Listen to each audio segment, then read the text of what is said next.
dia. Vamos trabalhar aqui, finalzinho de responsabilidade penal. Então, ontem nós fomos até o item 10, é isso? Falamos de... O último item, salvo engano, foi responsabilidade penal de pessoa jurídica, não foi isso? Então, pessoal, terminando aqui essa nossa parte geral, quando eu falo em aplicação da pena, cuidado com o artigo 6º, viu, gente? Porque o artigo 6º ele não é voltado para o penal. Pega o artigo 6º aí que ele fala assim, ó, para imposição e gradação da penalidade. A gente não usa no penal esse termo penalidade. E aí fala autoridade competente. A gente não usa autoridade competente para juiz, não é normalmente assim. Tanto é verdade, pessoal, que o artigo 72 diz as infrações administrativas são punidas com as seguintes sanções, observado o artigo 6º. Então, o artigo 6º, pessoal, ele é para aplicação nas infrações administrativas ambientais. Ele existe para isso. Não é bem para a parte penal, não. Tanto que o artigo 72 fala isso.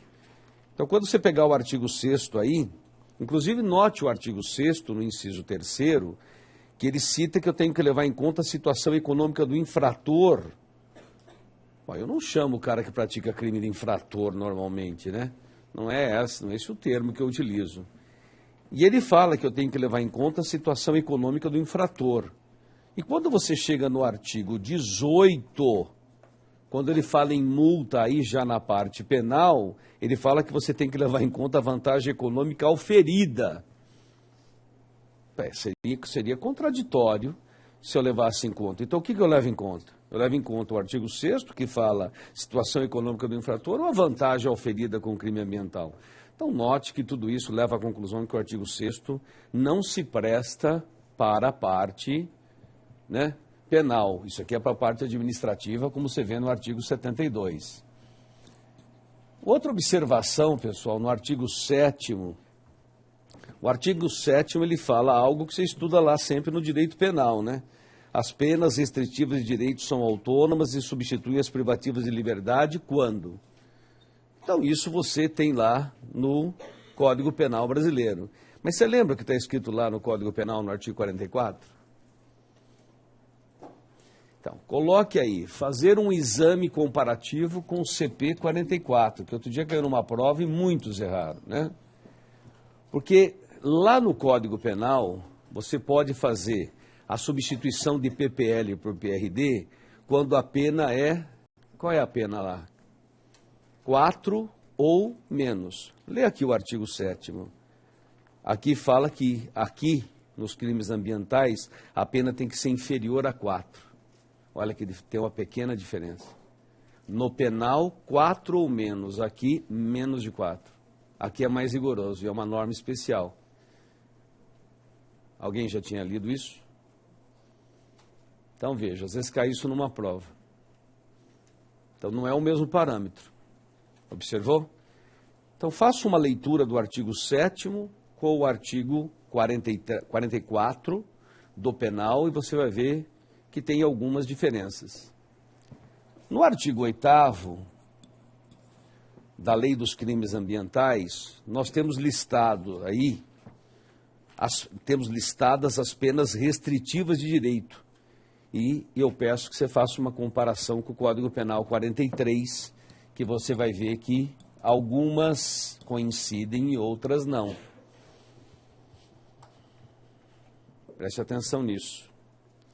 Também chama a atenção do artigo 9º, cai sempre, porque quando a gente fala em prestação de serviços à comunidade, o artigo 9º da Lei dos Crimes Ambientais diz a prestação de serviço à comunidade consiste na atribuição ao condenado de tarefas gratuitas junto a parques, jardins públicos, unidades de conservação. Veja, é tudo ligado ao meio ambiente. Então, olha o artigo 9º, que fala de prestação de serviços à comunidade. Veja que é bem voltado para o ambiental. Estou mais estruturando para você, né, o estudo e aquilo que eu vejo cair. Note, outro dia caiu isto numa prova, Note que o artigo 14 e o 15, eles trazem circunstâncias atenuantes e agravantes especiais. Então ele diz lá o artigo 14, são circunstâncias atenuantes. Por exemplo, o baixo grau de instrução do sujeito. Então veja que eu tenho algumas coisas que não aparecem normalmente lá no penal, né? Então eu tenho algumas circunstâncias que são especiais, atenuantes no 14 e no 15. No 15 você vê que eu tenho aí uma série, olha, vai até a linha R. Então não pense você que ele não pega uma dessas aqui de vez em quando e não coloca lá na tua prova. Isso é bem possível. E aí a doutrina diz que você pode aplicar as atenuantes e agravantes do Código Penal, desde que não haja colidência, mesmo que não haja nenhuma colidência, é possível. Então, se não houver conflito, você vai poder aplicar as atenuantes do 65, do 66, as agravantes do 61, do 62. Então, isso aqui é só uma orientação para você. E lembrar, né, do artigo 21 ao 24, que nós falamos no finalzinho da aula de ontem, que se presta para as pessoas jurídicas, né? Isso aqui sempre cai, hein? Veja a aplicação de pena em relação à pessoa jurídica. Então, seria esse o mapeamento que eu faria para você prestar atenção. Se vier alguma coisa, o que eu vejo sempre é comparar com o Código Penal, falar da prestação de serviço de comunidade, trazer alguma agravante ou atenuante especial.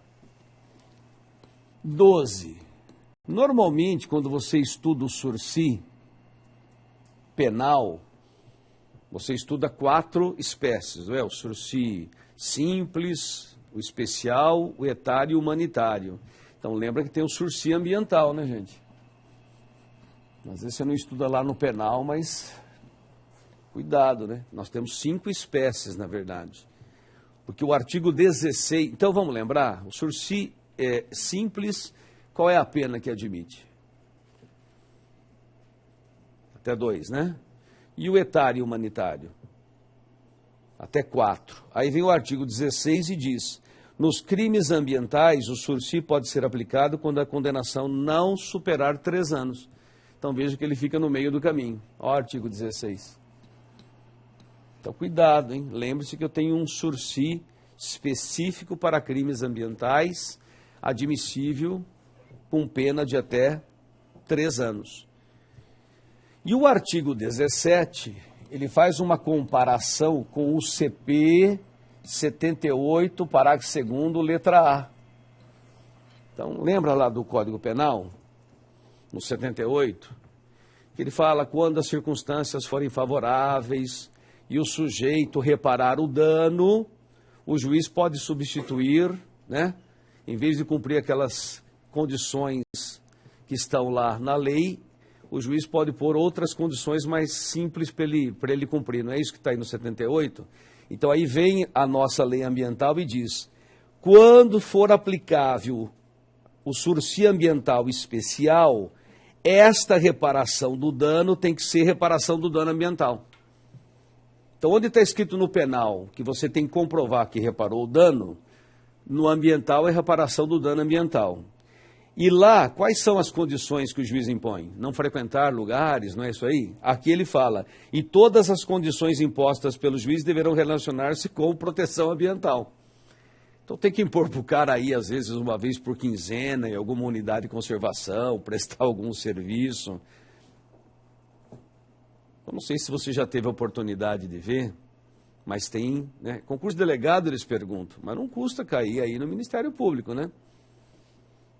Perguntar para você a respeito do sursi. Então, existe um sursi ambiental, fica no meio do caminho, nem 2, nem 4, 3 anos, e quando eu vou aplicar o sursi ambiental especial, o juiz poderá fazê-lo desde que o sujeito repare o dano ambiental e as condições que ele vai impor, sempre relacionadas com a proteção do meio ambiente.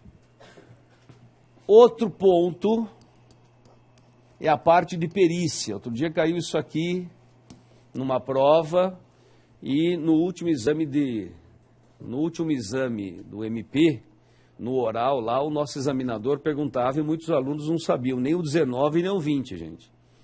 Então, olha o que diz o artigo 19, a gente usa muito isso aqui.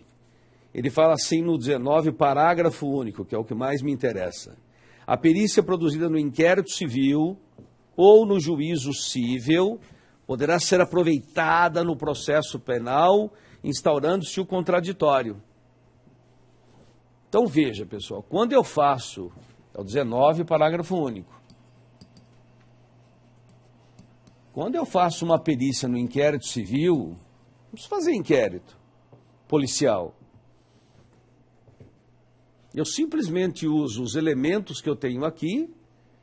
É que aqui no MP de São Paulo, o promotor, né, que lida com o meio ambiente na parte civil não é o mesmo da parte penal. Então, normalmente a gente faz o inquérito civil, promove a ação civil pública e às vezes encaminha para o colega penal. O colega, quando pega, faz o quê? Faz denúncia.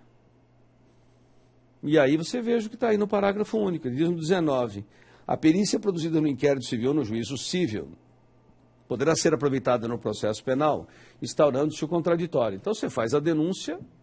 Qual a única coisa? Então ele perguntava lá, doutor, o senhor é o promotor que tem atribuição penal. O senhor recebeu do seu colega do cível, veio lá do Difusos, veio lá o inquérito civil, cópia do inquérito civil, já com um laudo elaborado de uma situação ambiental que é crime. O que o senhor faz? Ele queria que dissesse isso. Faço a denúncia e peço apenas para que o juiz determine ofício, né, a delegacia respectiva, aquela que tem atribuição ali relacionada com o fato, para iniciar. Mais nada.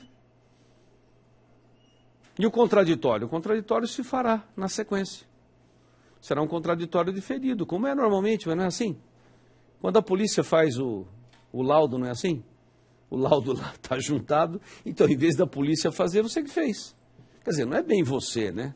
Você fez no inquérito civil, por meio de um órgão público, ou por meio até da sua equipe profissional, não tem problema nenhum.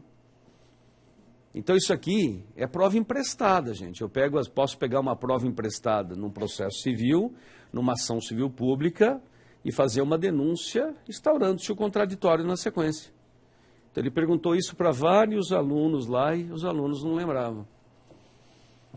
Aí ele perguntou também, antes de eu colocar aqui, ele perguntou se o que está no artigo 387, inciso 4º do CPP, se era uma novidade no nosso sistema. É novidade, pessoal? O que está no 387, inciso 4º do CPP? Então, no 387, inciso 4º do CPP, tem aquela previsão que diz assim, olha, o juiz na sentença condenatória poderá fixar um valor mínimo a título de indenização dos danos sofridos pela vítima. Isso não veio numa modificação, não é tão recente, mas é uma modificação aí, quando foi, 2008, isso aí? Isso. 2008 veio essa modificação, né? Coisa de 7 anos atrás, 8 anos. Então, lembre-se, nós não tínhamos isso no nosso sistema, assim, na sentença condenatória não poderia ter isso, né? E agora tem. E ele perguntava se isso era uma novidade no sistema, né? E todo mundo disse que sim e todo mundo errava, porque, na verdade, o artigo 20 da Lei dos Crimes Ambientais, desde 98, portanto, 10 anos antes, já dizia: a sentença penal condenatória, sempre que possível, fixará o valor mínimo para reparar os danos causados pela infração, considerando os prejuízos individuais e ambientais. Então, isso aqui já existe desde 98. Só que na lei ambiental, o juiz, no crime ambiental, ao condenar o sujeito, ele poderá impor um valor para o prejuízo que eventual vítima sofreu e o prejuízo causado ao meio ambiente. Veja que nós temos essa possibilidade. Só que quando você, aí veja o que diz o parágrafo único, transitada em julgada a sentença condenatória, a execução poderá ser efetuada pelo valor fixado nos termos do caput, sem prejuízo da liquidação para apurar o dano efetivamente sofrido. Então veja, pessoal, quero só que você lembre que se ele fixar valor do dano sofrido pela vítima, a vítima vai poder fazer quantas execuções, liquidações e execuções? Duas. Uma sem liquidação, porque já é o valor líquido, que é o valor mínimo, e a outra para apurar o valor devido, tirando aquilo que ela já recebeu. Sim? E se for dano ambiental? Então aí são os legitimados, pessoal, porque esse dinheiro vai para o fundo. Então ele perguntava isso para todos os... Olha, eu fiquei lá, um dia ele perguntou para todos os candidatos do dia e ninguém respondeu. E era o colega de difuso que estava fazendo a pergunta, viu? Então olha aí, pessoal, isso aí já existe 10 anos antes. Então, na verdade, o CPP, ele pegou esse sistema e trouxe para o sistema geral nosso. Mas no ambiental já existia isso desde 98, como você está vendo aqui. Então, quando a gente faz, né, um processo penal ambiental, nós podemos até colocar um laudo elaborado por um órgão ambiental apontando o valor do dano. Isso é possível, o juiz fixa. E aí o MP, ele vai fazer a liquidação e execução. Aí não precisa da liquidação, o valor mínimo, né? Aí só a execução e vai levar o dinheiro para o fundo. Você fala, e o restante dos danos? O restante dos danos aí passa por liquidação, para você apurar realmente o valor devido. Então, cuidado com esse ponto 13 aqui, ó, que são pontos que eu vejo que os alunos não leem, e às vezes se pegar um sujeito lá que sabe bem ambiental, inclusive a parte penal, ele vai perguntando a parte geral e você não sabe. Como eu disse, né? Num dia lá, 4 alunos, ninguém respondeu. Então, presta atenção nesse ponto aqui. Outro ponto, pessoal, infração de menor potencial ofensivo. 14. Na infração de menor potencial ofensivo, você lembra quais são elas? Aquelas cuja pena máxima não passa de 2 anos. Cabe transação penal, não é isso? A transação penal segue lá os requisitos do artigo 76 da Lei 9.099/95. Aí você vem na Lei dos Crimes Ambientais e ela coloca aqui um requisito específico. Ela diz no artigo 27, nos crimes ambientais de menor potencial ofensivo, a proposta de aplicação imediata da pena restritiva de direitos ou multa, portanto a proposta de transação, somente pode ser formulada pelo Ministério Público, por isso que cai na nossa prova, eles perguntam, desde que tenha havido a prévia composição do dano ambiental, salvo comprovada impossibilidade. Então, cuidado, pessoal, prévia composição do dano ambiental não é prévia reparação.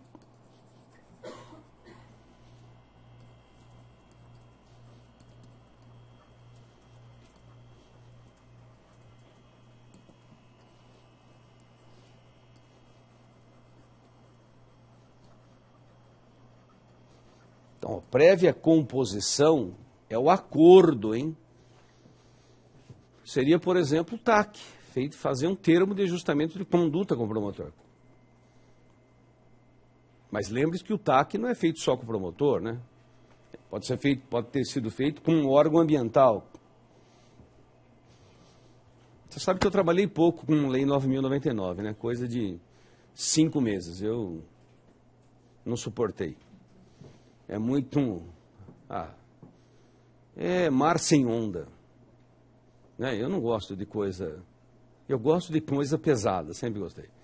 Latrocínio. Então, quando eu fui para o crime, eu trabalhei com roubo, latrocínio, essas coisas. É jeito. Não adianta me dar coisa muito simples, eu fico... Ave Maria! Isso eu não quero. Mas fiquei lá 5 meses e caiu um caso desse para mim um dia. Foi muito legal. Aí o advogado chegou... Doutor, a gente queria fazer uma transação, mas é crime ambiental. Vocês já fizeram composição? Não. Fizemos na hora. Então, veja, a única vez que eu fiz foi interessante, que eu fiz o TAC na hora, na audiência do GCRIM, o juiz homologou o TAC. Então, ficou um título judicial, porque houve homologação judicial. Na sequência, eu fiz a proposta de transação, eles aceitaram e o juiz homologou de novo. Então foi interessante, é bacana acontecer, porque você tem uma experiência vivida para te falar. Então aconteceu isso. Não é preciso ir lá no cível, fazer um TAC. Eu mesmo fiz na hora. Primeiro que eu já entendia bastante desse assunto, né? Foi um pequeno momento que eu passei no crime, sim. Depois voltei para o difusos para sempre. Mas teve 5 meses aí que eu... Então, é possível fazer no GCRIM? Sim. É possível você fazer um TAC ali na hora, o juiz pode homologar e na sequência fazer a proposta. Agora, tem que fazer a prévia composição do dano, senão o promotor não poderia fazer a proposta de transação e o juiz não poderia homologar. Já quando se trata de suspensão do processo, que aí eu estou no artigo 89 da Lei 9.099, então, suspensão do processo, você lembra, naqueles casos em que a pena mínima não passa de 1 ano, não é isso? Então, o MP ele faz a denúncia,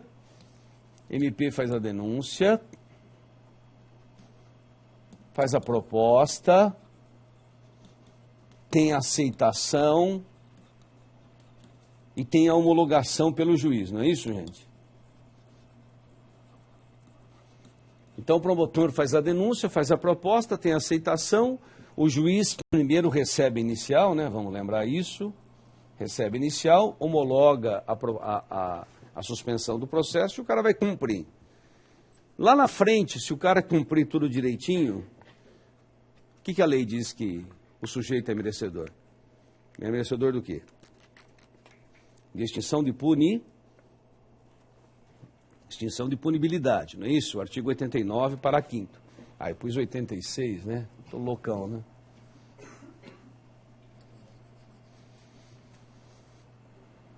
Artigo 89, perdão.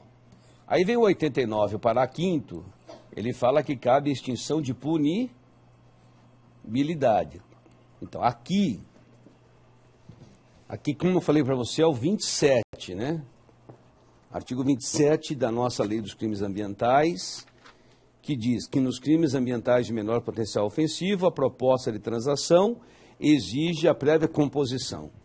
Aqui é o artigo 28. Aí vem o 28 e diz, para o juiz decretar a extinção de punibilidade, precisa comprovar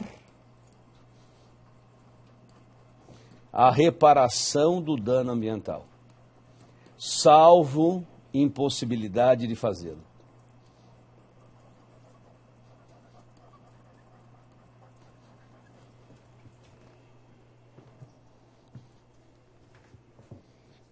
Então, cuidado com o artigo 27 e o artigo 28, são artigos, né, dispositivos específicos para transação penal e para suspensão do processo.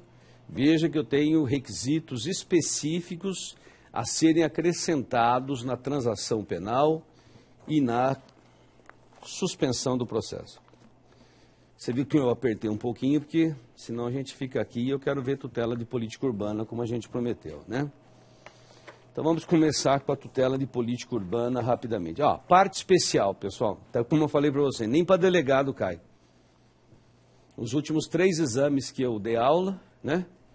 Os últimos 3 concursos que foi o delegado do Ceará, Distrito Federal e agora o de Pernambuco. No Ceará caíram 5 questões, Distrito Federal 7 e agora 11. Quantas de penal especial ambiental? Nenhuma. Nem para delegado eles pedem. Eles pedem exatamente a parte geral e pedem, como eu falei, o restante do que eu te dou. Então é impressionante, eu já nem dou mais. Nos cursos específicos, eu só indico, olha, leia os tipos penais X, Y, Z, né? Dá uma lida só em alguns tipos penais só. Se quiser até anotar, os que mais caem no STJ, né? Eu passo lá todo dia para dar uma olhadinha. Olha, no STJ cai sempre o 38, vamos pôr o 37, né? 37, estado de necessidade. Então, 37 é estado de necessidade. Não há crime quando o abate de animais é feito, e ele coloca aí as situações. Então, leia o 37, leia o 38, o 38A, é interessante, porque fala de crime no bioma Mata Atlântica, no 39 e o 40. Depois você vai pôr o 48, você vai colocar o 54, o 60 e o 6669A, 66 e 69A. Eu acho que são esses daí que eles vão pedir para você. Não precisa ir a fundo não, só dá uma olhadinha no tipo, mas como eu disse para você, nem para delegado cai, né? Tutela de política urbana. Ou urbanismo, ou direito urbanístico, ou meio ambiente urbano. Bem, então vamos ver a parte constitucional, né? Nós vamos aqui dizer ordem urbanística constitucional.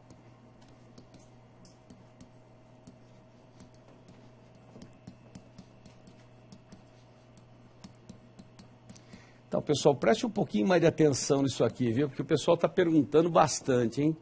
Se alguém puder ir lá ver o oral da magistratura, puxa vida, olha, teve outro dia lá que eu passei lá 8 questões de urbanismo lá para um candidato só, hein? Então, não é mais... Você imaginou 8? Então, começa a apertar, sabe? Porque o direito das cidades é um direito que está crescendo muito. Então, comece a reparar nisso aqui. Primeiro, a Constituição Federal, quando ela fala no artigo 225 caput, né? Todos têm direito ao meio ambiente ecologicamente equilibrado.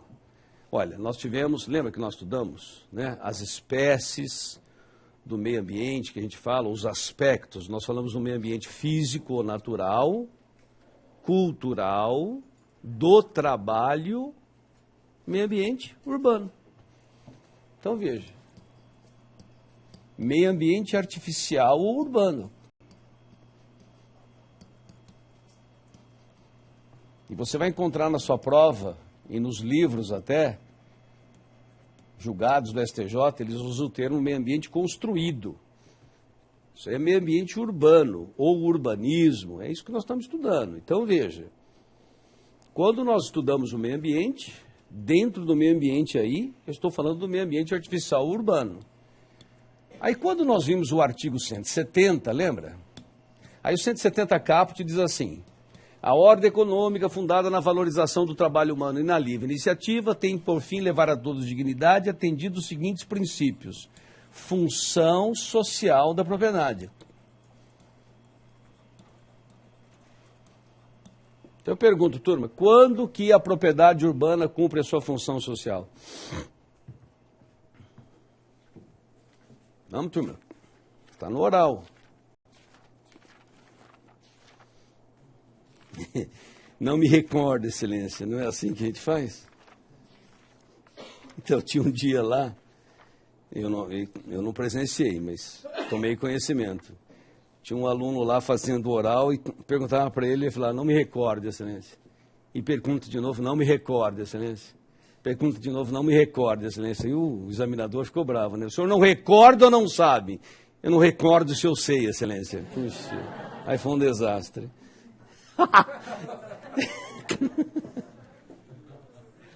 Isso é verdadeiro. Coitado, tá tão desesperado. Porque você nunca fala, não sei, né?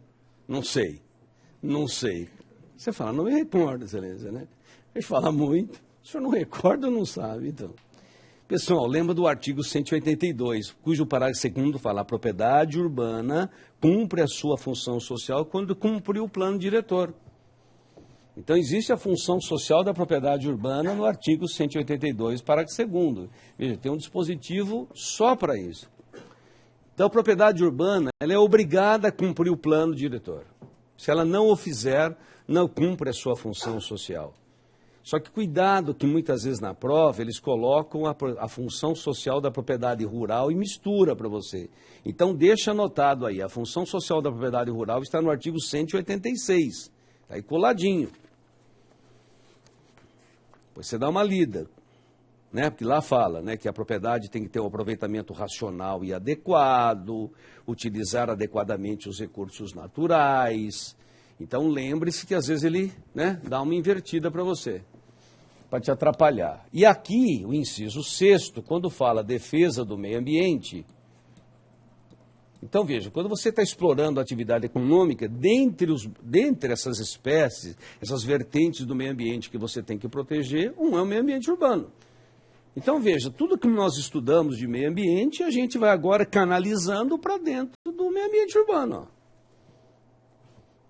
Então, o artigo 225 caput, ele fala de meio ambiente urbano, o 170 fala de função social da propriedade urbana.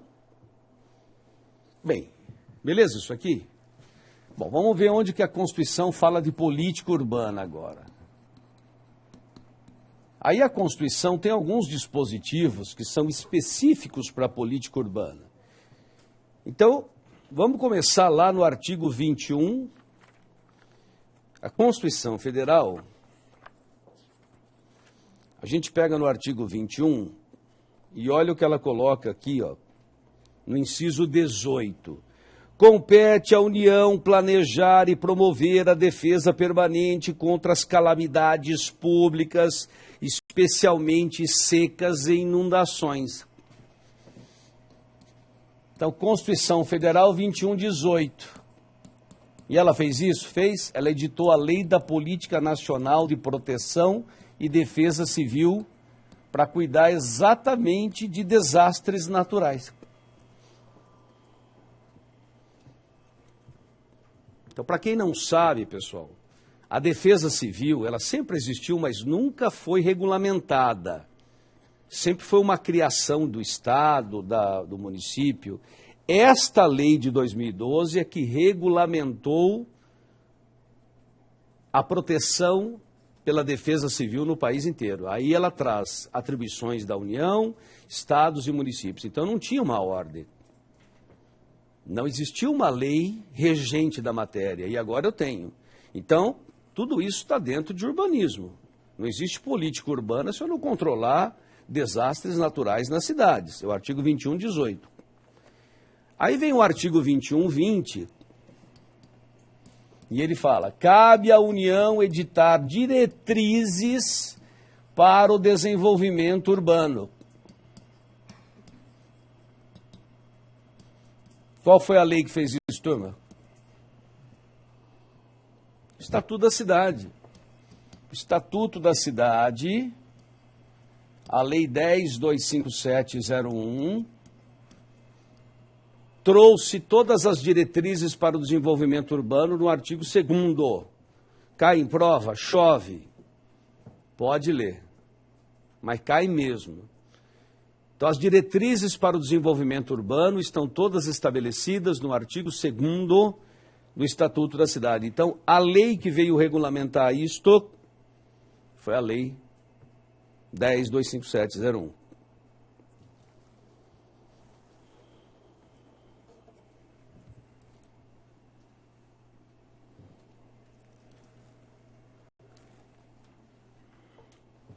Seguindo na Constituição Federal, aí vem 23, inciso 9. É competência comum da União, Estados, Distrito Federal e municípios. 9. Promover programas de construção de moradias e melhoria de condições habitacionais e saneamento básico.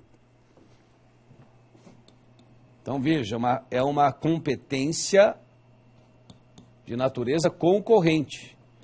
Comum, perdão. União, Estados, Distrito Federal e municípios, de forma comum, tem que operar nesse sentido. Melhoria das condições habitacionais, saneamento básico. Você vai ver onde que vai entrar saneamento básico depois. Então, o artigo 23 diz, é competência comum da União, Estados, Distrito Federal e municípios, e vem aí o inciso 9. Depois vem a Constituição, no artigo 30, inciso 8º, ela começa a pressionar os municípios. Ela fala, cabe aos municípios promover o adequado ordenamento territorial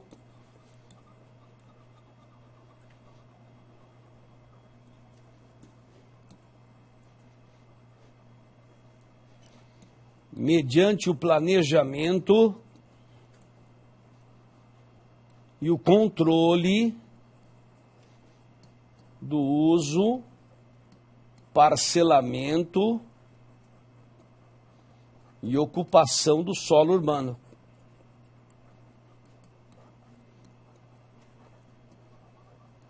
Aqui começa a apertar a vida do município, né, gente?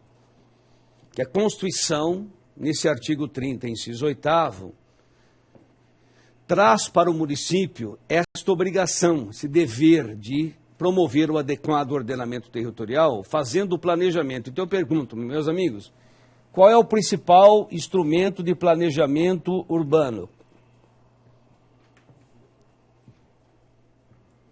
Qual é o principal instrumento de planejamento urbano?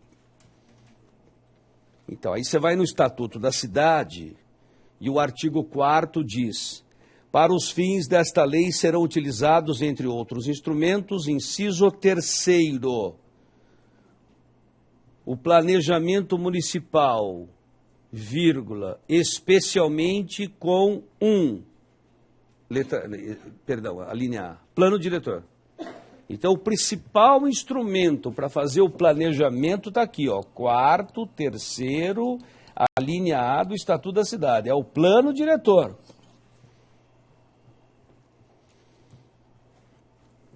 Então, esse é o principal instrumento de planejamento urbano. Está escrito no Estatuto da Cidade, ó. Inciso 3º, planejamento municipal, é o planejamento urbano. Em especial, a linha A, com o plano diretor. Só que não é só isso, né? Quando você pega aí, o inciso 3º fala, plano diretor, depois, disciplina do parcelamento, uso e ocupação do solo. Então, o correto é cada município ter a sua lei de parcelamento do solo. Lei municipal. Depois, olha lá, o plano plurianual, olha a letra F, gestão orçamentária participativa. Então, meus amigos, tudo que está no inciso 3º é planejamento municipal. Só que o principal é o plano diretor. Aí eu pergunto, todos os municípios precisam ter plano diretor? Não. E o que eu faço no município em que não se exige o plano diretor? Aí tem que ser editada uma lei municipal específica para esse planejamento, gente.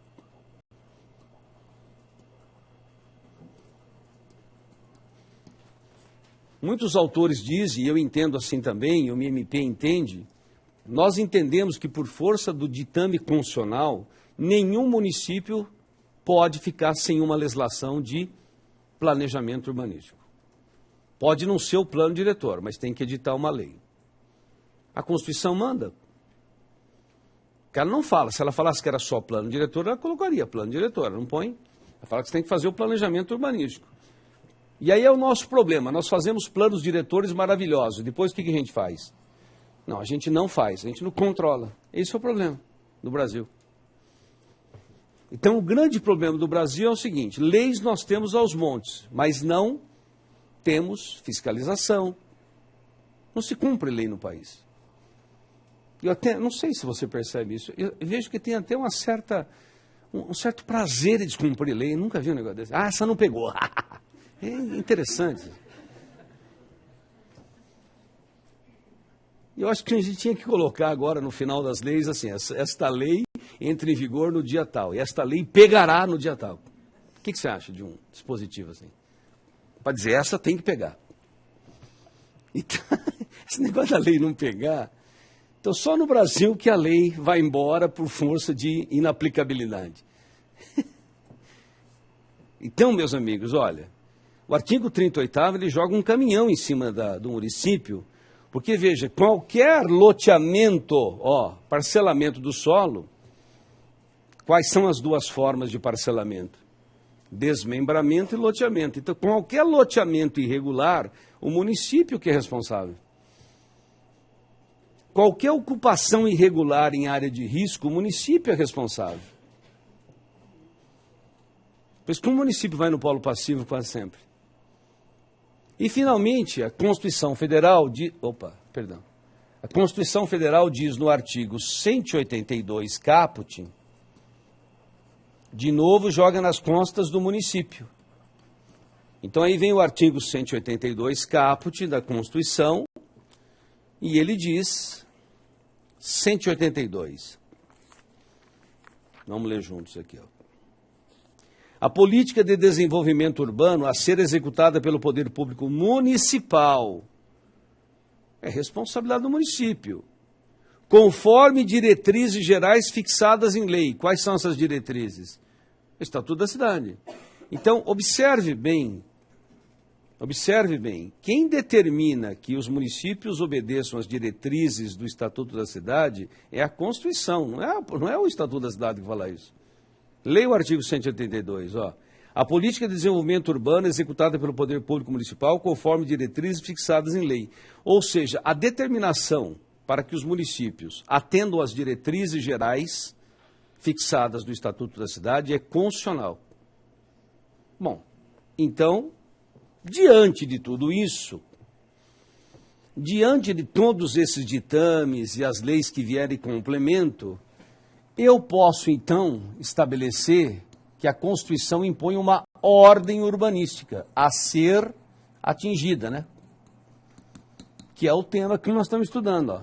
Ordem urbanística constitucional. Então, o que é ordem urbanística, né? Ordem urbanística, você vai ler alguns autores, eles dizem, é o conjunto de princípios, regras, normas, valores, programas. Quer dizer, o conjunto de tudo isso para levar uma cidade a ser sustentável. Que é o que se busca hoje, a sustentabilidade das cidades. É a ordem urbana sustentável. Então, ordem urbanística é um bem de natureza difusa. Por isso que você encontra lá no artigo 1º, inciso 6, da Constituição, da Lei da Política Nacional. Da Lei de Ação Civil Pública. Artigo 1º, inciso 6º, da Lei de Ação Civil Pública 7347/85. Então, por isso que ordem urbanística é um bem a ser defendido por ação civil pública, como está no artigo 1º, inciso 6º.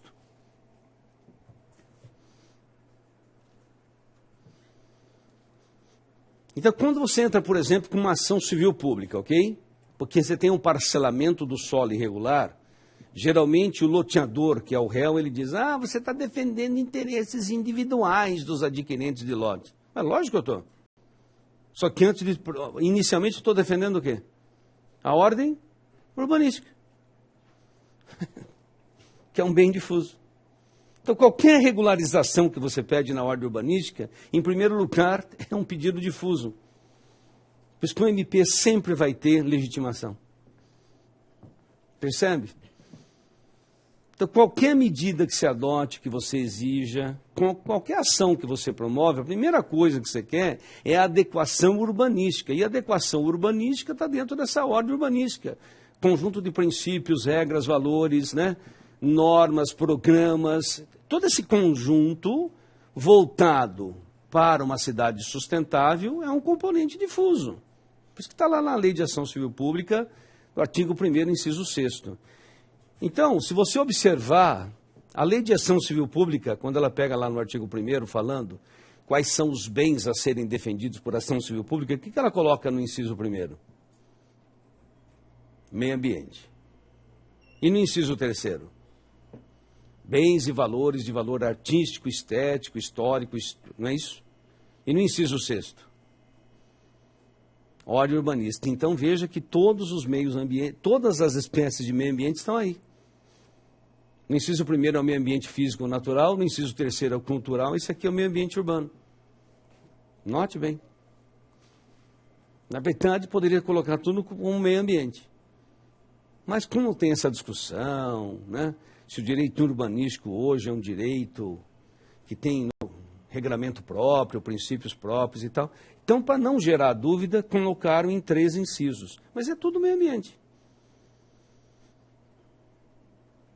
Então, olha aqui, pessoal. Ordem urbanística é um bem difuso a ser protegido por ação civil pública. Fechamos assim, ordem urbanística constitucional. 2.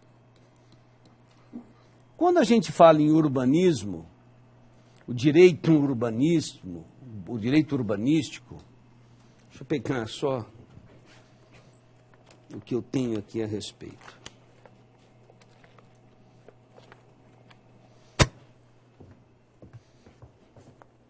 Aqui, ó. É pena que eu não posso te dar isso aqui, né? Mas vamos falar aqui, urbanismo e meio ambiente, vamos pôr assim. Só uma passagem de leve, pessoal. Quando você pega o urbanismo lá atrás, o urbanismo antes era visto como um embelezamento da cidade, era uma visão estética. Então tudo começou lá atrás com uma visão estética. Então por que as cidades europeias são lindas? Por estética. Então você vai numa cidade europeia, né, Paris e tal, é uma maravilha. Só com o passar do tempo que houve uma evolução no sentido social. Então aí houve uma evolução no sentido social. Então eu cito a contribuição, eu tenho aqui dos congressos internacionais de arquitetura moderna. Por exemplo, em 1928, então no Congresso Internacional de Arquitetura Moderna de 1928, veja a data, eles já escreveram assim, na síntese do Congresso, eles disseram assim, olha, a cidade tem que te dar algumas funções, habitar, trabalhar, recrear-se. Depois, em 1933, com a Carta de Atenas, eles colocaram as funções fundamentais da cidade. E eles colocaram habitação, trabalho, recreação e circulação. Eu pergunto se é muito diferente de hoje.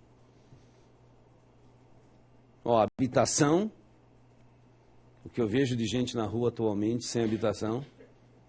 Trabalho. Lazer, que ninguém pensa ainda nisso, porque a gente tem coisas mais básicas. E quando ele fala circulação, é mobilidade urbana. O termo atual é mobilidade urbana. Então, já em 28 eles falavam isso, hein? E aí, outro dia, né, toda vez que aparece na televisão algum documentário, eu gravo, depois eu assisto, mas estava assistindo sobre a cidade de Paris. E o primeiro plano diretor em Paris foi o ano 1800, e aí eu desliguei a televisão de vergonha. Gostado, né? Então você vê como é que é. A estruturação das cidades. Então eu quero que você entenda, pessoal, que eu tinha o urbanismo antes como estética, uma visão estética. Ela passa para um sentido social. E os congressos de arquitetura moderna é que trouxeram isso. Então já desde 28, as funções fundamentais da cidade aparecem. Mas a melhor de todas é a Carta de Atenas de 33, que ela fala que as 4 preocupações são habitação, trabalho, circulação, que é a mobilidade urbana, que a gente fala hoje, e recrear-se, quer dizer, lazer até hoje. Então, o que é o urbanismo? Só para a gente encerrar essa parte, pena que a gente não pode ir longe, senão a gente perde muito tempo, não vai cair muito isso na tua prova, né? Mas coloque aí, pessoal. Eu acabei fazendo, lendo vários autores, eu acabei formando aqui um conceito para vocês, quer ver? Põe assim. O urbanismo é o conjunto de normas. Então, fazer o conceito de urbanismo para a gente encerrar essa parte, né? Urbanismo é o conjunto de normas que tem por objetivo organizar e regrar os espaços habitáveis, organizar e regrar os espaços habitáveis, vírgula, de modo a propiciar melhores condições de vida à pessoa humana, vírgula, implantando uma cidade sustentável, vírgula,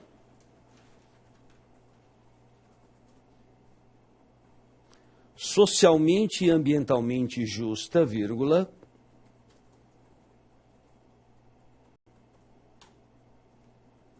socialmente e ambientalmente justa, vírgula, para o bem-estar de seus habitantes, vírgula, atuais e das futuras gerações.